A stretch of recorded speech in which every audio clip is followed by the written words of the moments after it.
அவன் வேதம் சொன்ன வாக்குக்கு தனி பெருமைதானது. அது நன்னாத்தான் இருக்கும் அந்த வாக்கு. அது சகல பாஷையும் அவன் வாக்குல புந்து பரப்படும். வேதத்தை அத்தியனம் பண்ணிவிட்டா வேதத்துக்கு அத்தனை பெருமை. அது புரியல நம்ம குழந்தைகளுக்கெல்லாம்.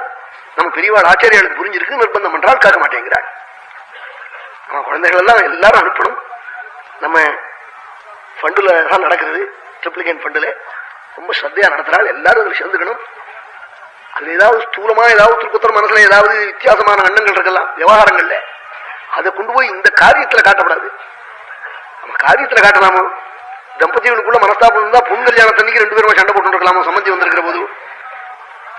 அது மாதிரி இந்த நல்ல காரியங்கள்னு பூந்து அதை போய் நடத்தி கொஞ்சம் க்ஷமையை அடைஞ்சு சாந்தி அடைஞ்சு இத்தனை பகவத் குணங்கள்லாம் கேட்கிறவாள் மனசை கொஞ்சம் அடக்கிக்க கூட வேண்டாமோ? நம்ம கோபதாபங்களை எல்லாம் அடக்கிட்டு நல்ல காரியம் நடக்கிறது நாம எல்லாம் சேர்ந்து நடத்தணும். என்ன இப்படி பண்றேன் என்ன அது அப்படி போய் கேட்டு என்ன ஆச்சாரியால் சொல்லிதான் நடக்கிறது. அவன் ஆச்சாரியால் சொன்னத்தை கேட்டுட்டா அதனால கிடைக்கிற லாபம் நீங்க பண்ணி பார்த்தா தெரியும்னே. ஒரு வருஷம் அவன் அதுல இருந்து பெரிய ப்ரமோஷன் க்ஷேமம். அவன் சொன்னத்தை கேட்டுட்டா போறோம்னே. தெரியாதவா அவன் பணத்துக்கு காசுக்கும் எத்தனை பேர் பணம் கொடுத்துட்டா வேணா எடுத்துட்டு போறாள், அது எனக்கு தெரியும். அதனால அவன் பணத்துக்காக இருக்கிறாருன்னா அவன் எத்தனை ரூபா சம்பாதிச்சு போலாம் தெரியுமோ நிச்சயம். ஆமா, அவன் எத்தனை வாரி கொடுக்குறான்னு தெரியுமோ உங்களுக்கு?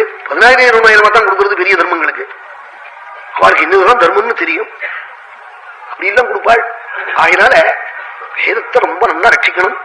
அப்படியே உபநயனமான குழந்தைகளை எல்லாம் அனுப்பணும். டிநகர் ஃபண்டில் நடக்கிறது.